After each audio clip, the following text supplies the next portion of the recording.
Welcome to business prime time. కేవలం రుణమాఫీ పారిశ్రామికవేత్తలకే చేయాలా? బ్యాంకులు ముంచిన వారిపైనే దయ చూపాలా? ఆరుగాలం కష్టపడే చిన్న రైతులకు రుణమాఫీ చేస్తే తప్ప? కేంద్ర మంత్రులు, రిజర్వ్ బ్యాంక్ పెద్దల వాదన చూస్తుంటే ప్రజానీకానికి ఇవే ప్రశ్నలు వస్తున్నాయి. బడాబాబుల నుంచి బాకీలు రాబట్టలేని వారు రైతులకు రుణమాఫీ చేయాలంటే తెగ ఇబ్బంది పడిపోతున్నారు. అసలు రుణమాఫీ ఎవరికి చేయాలి? రైతులకా, బడా పారిశ్రామికవేత్తలకా అన్నదే అసలు పాయింట్. అన్నదాతలు వర్సెస్ పారిశ్రామికవేత్తలు. బ్యాంకుల నుంచి అప్పులు తీసుకుంటున్న రెండు వర్గాలు. రైతులకు రుణమాఫీని వ్యతిరేకిస్తున్న నేతలు, ఆర్థిక నిపుణులు. ప్రతి ఏడాది పారిశ్రామికవేత్తలకు రుణాలు రద్దు చేస్తున్న కేంద్రం. బాకీలిచ్చి వసూలు చేసుకోలేని బ్యాంకులు తమ ప్రతాపాన్ని రైతుల మీద చూపుతున్నాయి.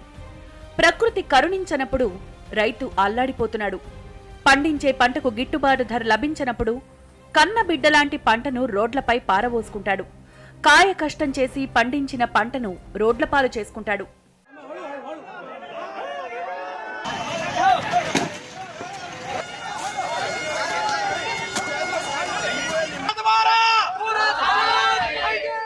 కానీ అలాంటి రైతన్నకు మాత్రం రుణమాఫీ చేస్తే మంచిది కాదంటారు.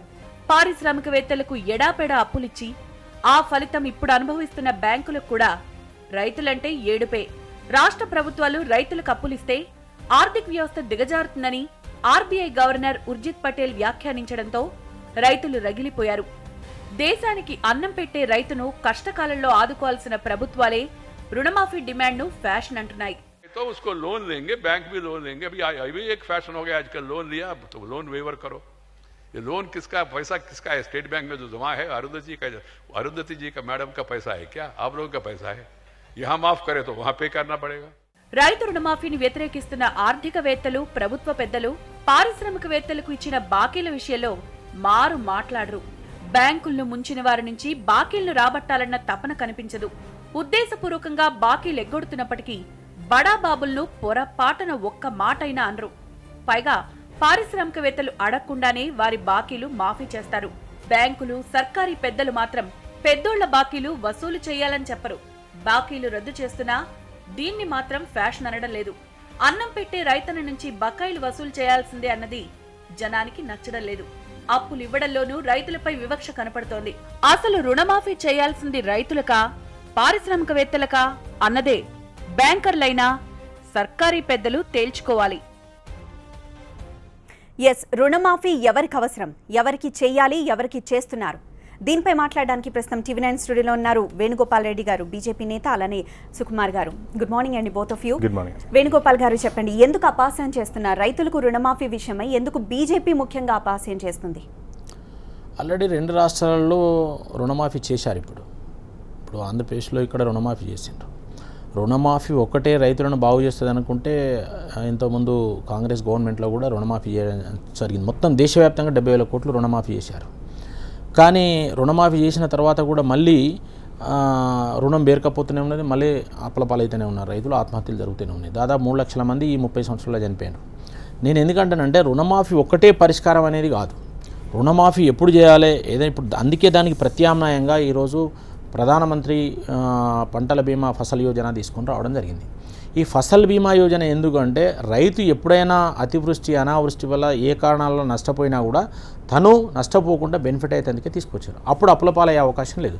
దాన్ని వ్యవసాయం రాష్ట్రాల పరిధిలో ఉన్నది, కేంద్రం పరిధిలో లేదు. రాష్ట్రాలు, రాష్ట్ర ప్రభుత్వాలు ప్రత్యేక వ్యవసాయ విధానాన్ని ఏర్పాటు చేసుకొని అవసరం ఉన్నప్పుడు రుణమాఫీ చేయాలి, అవసరం ఉన్నప్పుడు వాళ్ళకి కావాల్సిన సహకారాన్ని అందించాలి, అన్ని రకాలుగా. అంతేగాని రుణమాఫీ ఒక్కటే ఏకైక మందు అని పెట్టుకోవడం కరెక్ట్ కాదు. ఇప్పుడు రుణమాఫీ చేసిన తర్వాత మళ్ళీ ఎందుకు రైతులు అప్పులపాలవుతున్నారు? అసలు రుణం అనేది ఎంతమంది తీసుకుంటారు అనేది ప్రభుత్వాల దగ్గర కానీ ఇప్పుడు మాట్లాడే వాళ్ళ దగ్గర కానీ లెక్కలేదు. ఒక 15 to 20% టోటల్ ఫార్మర్స్లో అసలు రుణం తీసుకునే పరిస్థితి లేదు. ఎందుకంటే ఇవాళ కౌలు రైతులకు రుణాలు వస్తలేవు. అటవీ భూములు, లక్షలాది ఎకరాలు అటవీ భూములు సాగు చేసుకున్న వాళ్ళకు వస్తలేవు. రికార్డ్ ఆఫ్ రైట్స్ లేని వాళ్ళకు వస్తలేవు. మరి ఎవరికి వస్తున్నాయి రుణాలు అంటే కేవలం రికార్డ్ ఆఫ్ రైట్స్ ఉన్న వాళ్ళకు మాత్రమే వస్తున్నది. వాళ్ళకు కూడా వాళ్ళు కూడా రుణం కట్టకపోతే బుక్ అడ్జస్ట్మెంట్ జరుగుతున్నది, రుణం ఇచ్చినట్టు రాస్తున్నారు. కేంద్ర ప్రభుత్వం 10 లక్షల కోట్లు సంస్థాగత రుణాల కొరకు 10 లక్షల కోట్లు నబార్డు నుంచి రిలీజ్ చేసింది. ఆ 10 లక్షల కోట్లు ఓడిసే పరిస్థితి లేదంటున్నా నేను. రుణం తీసుకునే సౌకర్యం 0 ఇంట్రెస్ట్ అండి. ఇప్పుడు తీసుకునేది రైతులు తీసుకునే 0 ఇంట్రెస్ట్ 3%, 7% ఇంట్రెస్ట్, 3% కేంద్రం ఇస్తున్నది, 4% ఇక్కడ రాష్ట్రం ఇస్తున్నది. అసలు 0 ఇంట్రెస్ట్కి ఇవ్వడం జరుగుతున్నది. ఆ 0 ఇంట్రెస్ట్ రుణాన్ని కూడా సంస్థాగతంగా పొందే పరిస్థితి రైతు దగ్గర లేదు.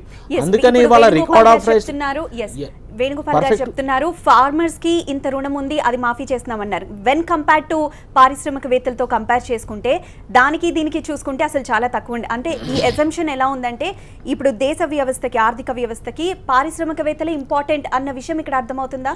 ఇక్కడ మీరు అడిగిన ప్రశ్నకు పారిశ్రామికవేత్తలకు ఇక్కడ రైతులకు పోల్చొద్దండి. ఇక్కడ రైతులకు ఇచ్చేది పబ్లిక్ సెక్టార్ రైతులకు, అక్కడ ఇచ్చేది పర్సనల్ గా తీసుకుంటున్నారు, పర్సనల్ లోన్ వాళ్ళకు ఇస్తున్నారు ఇంత, వీళ్ళకి ఇస్తలేరు అని.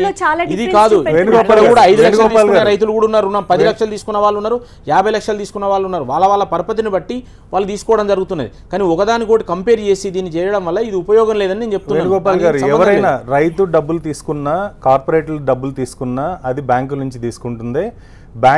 బ్యాంకుల్లో ఉన్నవి ప్రజల డబ్బులే, కామన్ మ్యాన్ డబ్బులు అనేది మనకు అందరికి తెలిసిన విషయం. సెకండ్ థింగ్ ఏంటంటే, మీరు ఇందాక అన్నారు అంటే కార్పొరేట్ని దాన్ని ఎప్పుడు మనం కంపేర్ చేయొద్దు అని.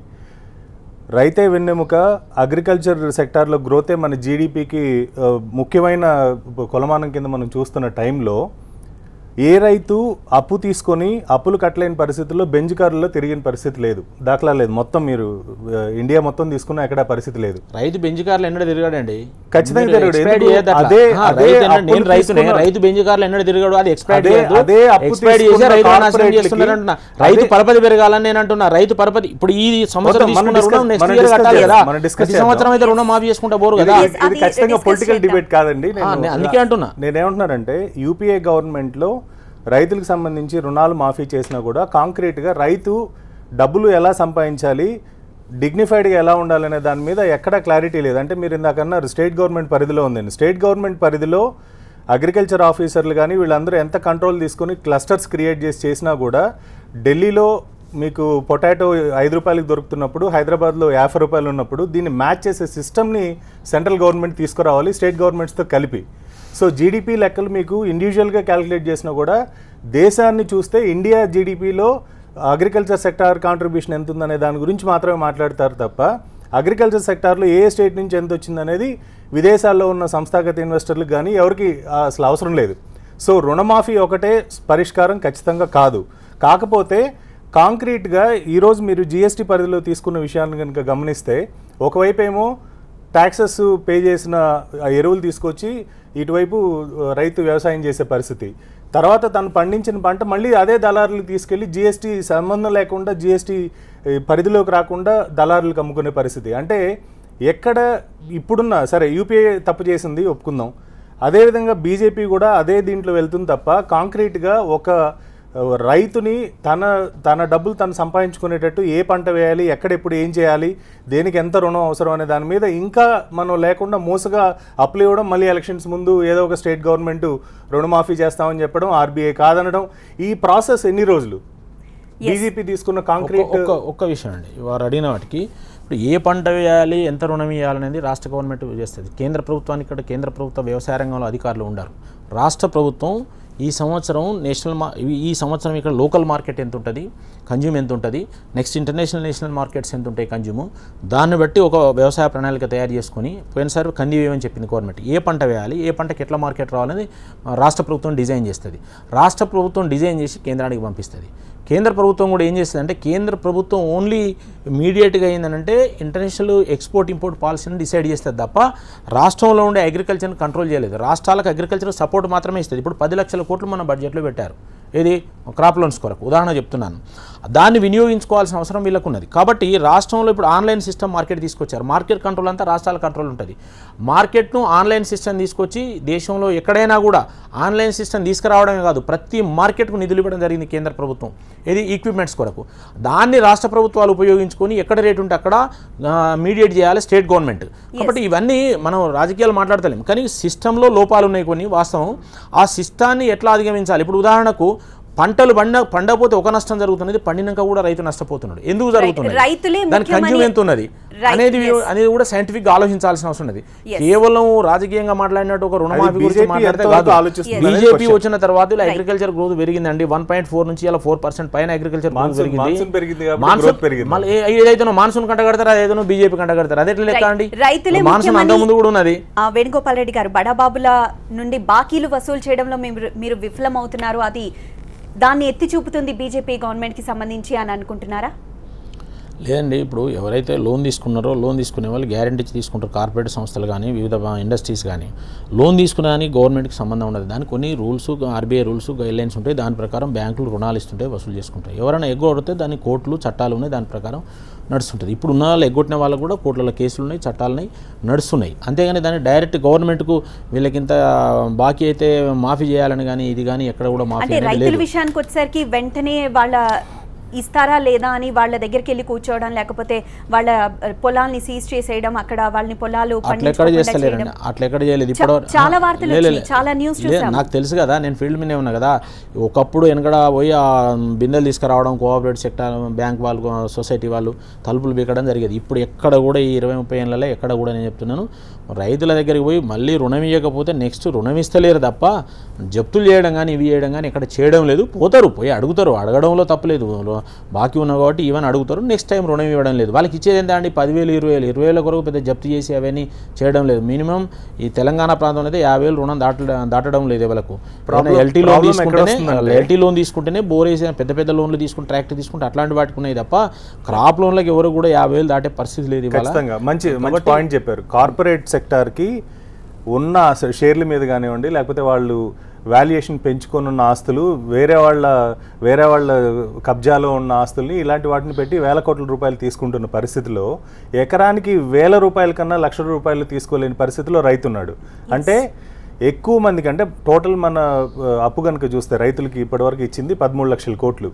సో ఈ మధ్య స్ట్రెస్డ్ అసెట్స్ ఏవైతే మనకి 12 కంపెనీలు ల్యాంకో గ్రూప్తో సహా అన్నీ వచ్చాయో, వీటితో కనుక కంపేర్ చేస్తే ఒక్కొక్క కంపెనీ అప్పు వెనక్కి తీర్చేసినా కూడా దాంతో ఒక స్టేట్లో ఉన్న రైతుల రుణాలన్నీ కూడా మాఫీ చేశారు. రైతు రుణం మాఫీ అంటే దీంట్లో ఒకటండి, కట్టలేకుండా 2-3 సంవత్సరాలు కూడా కట్టలేని వాళ్ళు, బ్యాడ్ డెట్స్ కిందకి మార్చుకున్న వాళ్ళకి మాత్రమే రుణాలు కావాలి. ఎందుకంటే చాలామంది రైతులు, 80% ఆఫ్ రైతులు ఏం చేస్తారంటే వాళ్ళకి వచ్చిన డబ్బులు వచ్చిన వెంటనే ఫస్ట్ బ్యాంక్ లోన్లు రీపే చేసి తర్వాత ఏమైనా అవసరాలు ఉంటే వాడుకుంటారు తప్ప, బ్యాంకుల్లో ఎప్పుడైతే వాళ్ళకి క్రెడిట్ అవైలబిలిటీ పెరుగుతూ ఉంటుందో ఆ పెరిగేదాన్ని బట్టి, ఆ ట్రాక్ని బట్టి వాళ్ళు ఏం చేస్తారంటే బయట 2 రూపాయల వడ్డీలు, 3 రూపాయల వడ్డీలు, 5 రూపాయల వడ్డీలు తెచ్చుకోకుండా బ్యాంకు నమ్ముకొని వ్యవసాయం చేస్తారు. సో సిమిలర్గా మీరు కార్పొరేట్ సెక్టర్లో కనుక తీసుకుంటే దానికి భిన్నంగా ఉంటుంది. అంటే వీలైనంత వరకు ఏ బ్యాంక్ నుంచి ఎంత రుణం మనం తీసుకోగలం, ఏ దొంగ పేపర్లు పెట్టగలం. స్ట్రెస్డ్ అసెట్స్ దగ్గర ఈరోజు గవర్నమెంట్ ఎందుకు భయపడుతుంది, ఆర్బీఐ ఎందుకు భయపడుతుంది అంటే, వాళ్ళు 50,000 కోట్ల రుణం తీసుకున్న కంపెనీ గ్యారంటీ కింద ఇచ్చిన వస్తువు ఏదైతే, డాక్యుమెంట్స్ ఏవైతే ఉన్నాయో వాటిని ఈరోజు చూస్తే 10 to 20% కూడా రికవర్ చేసుకోలేని పరిస్థితిలో ఉన్నారు. కొన్ని కంపెనీలు అయితే 91% మొత్తం పబ్లిక్ బ్యాంకుల దగ్గర ఉంటే కేవలం 9% ప్రమోటర్ దగ్గర ఉంది. ప్రమోటర్ ఈరోజు వచ్చి మళ్ళీ వ్యాపారం చేసే అవకాశం లేదు, కొత్త వ్యాపారాలు పెట్టుకుంటున్నాడు, విదేశాల్లో డబ్బులు పెట్టుకుంటున్నాడు, లగ్జరియస్ లైఫ్ అనుభవిస్తున్నాడు. అదే విషయంలో రైతుకు కనుక రివాల్వింగ్ క్రెడిట్, నువ్వు 50,000 తీసుకున్నావు, ఇది కరెక్ట్గా పే చేస్తే 1,00,000 రూపాయలు వస్తుంది, 1,00,000, 2,00,000 చేసుకోవచ్చు. ఇలా రొటేటింగ్ పద్ధతిలో మీరు లోన్ తీసుకోవడానికి అవకాశం ఉందంటే చాలామంది ప్రాంప్ట్ పేమెంట్ చేసుకుంటూ ఈ సిబిల్ రిపోర్ట్లు ఇవన్నీ నార్మల్ లోన్స్కి చూస్తున్నారు తప్ప, సిమిలర్గా రైతుకి అది అర్థమయ్యేటట్టు కనుక చెప్తే మధ్యలో లీకేజెస్. 1,00,000 రూపాయల లోన్, 50,000 రూపాయల లోన్ కావాలంటే రైతుగా మీరు చెప్పండి, 5,000 రూపాయలు కమిషన్ లేకుండా ఎవరు చేస్తున్నారండి? ఏ బ్యాంక్ నుంచి లోన్ తీసుకోగలుగుతున్నారు? మధ్యలో ఇంకా స్టిల్ దళారీ వ్యవస్థ ఉంది. సో దీన్నంతా అడ్రస్ చేయకుండా రైతుకి ఇచ్చే రుణం ఒక భారం కింద మనం భావించినంత అన్ని రోజులు జీడిపి గ్రోత్లో కానీ అగ్రికల్చర్ సెక్టార్లో కానీ ముందుకెళ్లే అవకాశం లేదు.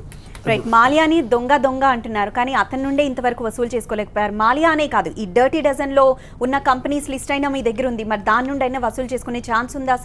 అసలు వసూలు చేసుకోగలరా? ఇప్పుడు రైతులకు కార్పొరేట్ సంస్థలు, రైతులకు మాఫీ చేసేది గవర్నమెంట్ చేస్తుంది, అంటే పబ్లిక్ మనీ చేస్తుంది, కానీ బ్యాంక్ మాఫీ చేయడం లేదు. అక్కడ బ్యాంకులకు ఎగ్గొడితే వాళ్ళ కౌంటర్ గ్యారెంటీ ఉంటుంది. గ్యారెంటీ కనుక ఒకవేళ కరెక్ట్ లేకపోతే వాళ్ళ మీద చట్టపరంగా చర్యలు తీసుకునే అదే ఒక రైతు అప్పు తీసుకుని ఎగ్గొడితే చుట్టుపక్కల ఉన్న వాళ్ళు దొంగ అంటే సరికాదంటున్నారు. అక్కడ బ్యాంకు రుణం ఇచ్చింది, ఇక్కడ కూడా బ్యాంకు రుణం ఇచ్చింది. సెంట్రల్ ఒక్క నిమిషం సెంట్రల్ గవర్నమెంట్ ఏదైనా ఆర్బీఐ గైడ్ లైన్స్ ప్రకారం మాత్రమే పోతుంది. మూలధనం ఎందుకు ఇస్తుంది గవర్నమెంట్? షేర్ ఉండగా పబ్లిక్ సెక్టర్ బ్యాంకులలో షేర్ ఉంటుంది, ప్రైవేట్ బ్యాంకులలో గవర్నమెంట్ షేర్ ఉంటుంది. ప్రైవేట్ బ్యాంకులు ప్రైవేట్ బ్యాంకు ఏదైతే ఎగ్గొట్టినరో దానికి చట్టాలు ఉన్నాయి, ఆ చట్టాల ప్రకారం వాళ్ళు శిక్షిస్తారు. కానీ రైతుల విషయానికి వచ్చినప్పుడు రైతులకు డైరెక్ట్ ప్రజాధనాన్ని ఇవ్వడం జరుగుతున్నది. కాబట్టి రైతులు మాఫీ చేయడానికి మేము వ్యతిరేకం కాదు. కానీ విజయ మాల్యా రైతులకు ఎందుకు పోసారు? విజయ మాల్యా బీర్ల కంపెనీ పెట్టుకుని వాళ్ళ ఇన్వెస్ట్మెంట్ స్కేల్ ఆఫ్ ఫైనాన్స్ ఉంటుంది. ఒక్క నిమిషం, స్కేల్ ఆఫ్ ఫైనాన్స్ ఉంటుందండి రైతులకైనా వాళ్ళకైనా. రైతులకు ఒక పంట రుణం ఇవ్వాలంటే స్కేల్ ఆఫ్ ఫైనాన్స్ ఉంటుంది. ఆ లెక్క ప్రకారం రైతులు రుణం ఇస్తారు. వీళ్ళకు 10,000 ఇచ్చారు కాబట్టి వాళ్ళు 10,000 కోట్లు ఇచ్చారు కాబట్టి రెండింటికి పోలిస్తే ఎట్లా? వీళ్ళకున్న స్కేల్ ఆఫ్ ఫైనాన్స్ వేరు, వాళ్ళకున్న స్కేల్ ఆఫ్ ఫైనాన్స్ వేరు.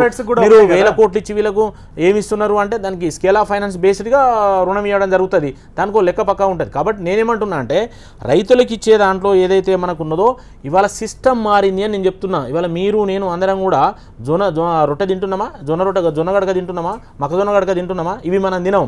వడ్లు పండియాలంటే ఎంత పెట్టుబడి అవుతుంది, ఎంత నీళ్లు కావాలి, ఎంత కరెంటు కావాలి? కాబట్టి అన్నిటికీ లింక్ ఉన్నది. ఇవాళ విత్తనం రైతు తయారు చేసుకోలేని పరిస్థితి వచ్చింది. కార్పొరేట్ సంస్థల చేతుల్లోకి వెళ్ళిపోయింది. దున్నుడు కార్పొరేట్ సంస్థల చేతుల్లోకి వెళ్ళిపోయింది. అదేవిధంగా ఇవాళ ఎరువులు అట్నే వెళ్ళిపోయింది. కాబట్టి ఇలా సొంత ఎరువులు, సొంత విత్తనాలు, సొంత దున్నుడు పోయింది. స్వావలంబన దిశగా వ్యవసాయం రావాలంటే కోఆపరేటివ్ సెక్టార్ను సెంట్రల్ గవర్నమెంట్ ఇప్పుడు డిజైన్ చేస్తున్నది. కొంతమంది చిన్నకారు రైతులు కలిసి చేసుకుని పెట్టుబడి తగ్గించుకొని దాని కోఆపరేటివ్ సెక్టర్ లాగా పోవాలని ప్లాన్ చేస్తున్నది. దానికి కావాల్సిన ట్రాక్టర్స్ కానీ అవి కానీ ఇస్తున్నది. కాబట్టి సిస్టమ్ చేంజ్ కాకుండా మనం ఊరికేనే మాట్లాడుకుంటే ఏం కాదు. ఆ సిస్టమ్ చేంజ్ చేసేందుకు కేంద్రం ప్రయత్నం చేస్తున్నది. రాష్ట్రాలు కూడా సహకరించుకుంటే రేపు రాబోయే రోజులలో రైతులకు మంచిగా ఉంటుంది. అగ్రికల్చర్ అనేది అల్టిమేట్ అండి. ఎన్నడైనా కూడా సృష్టి ఉన్న రోజులు అగ్రికల్చర్ చేయాల్సిందే, మనిషికి ఆహారం కావాల్సిందే, అది అన్నాడు. కానీ దాంట్లో ఉన్న లోపాలను అధిగమించేందుకు మనం ప్రయత్నం చేయాల్సిన అవసరం ఉన్నది. వ్యవసాయాన్ని కాపాడుకోవాల్సిన అవసరం ఉన్నది. వ్యవసాయానికి ఇప్పటికీ ఫ్రీ కరెంట్ ఇవ్వడం జరుగుతున్నది. నేను సంస్థాగతంగా నీటి పన్ను లేదు, నీళ్లు ఫ్రీగా ఇవ్వడం జరుగుతున్నది. కాబట్టి విత్తనాలంతా వాళ్ళ చేతిలో పోయినాయి. మార్కెటింగ్ సిస్టమ్ మారాలి. మార్కెట్ లో కనుక రేట్ బడాబాబుల నుండి మాత్రం బాకీలు ఖచ్చితంగా వసూలు కావాలి. ఒక్క విషయం ఎవరంటున్నారు దాన్ని చేయదని దేశానికి వెన్నుముక్క అన్న విషయం మాత్రం కేంద్రం గుర్తుపెట్టుకోవాలని ఆశిస్తోంది. ఇది ఈ రోజు business prime time. Thank you అండి ఇద్దరు. చూస్తూనే ఉండండి TV9.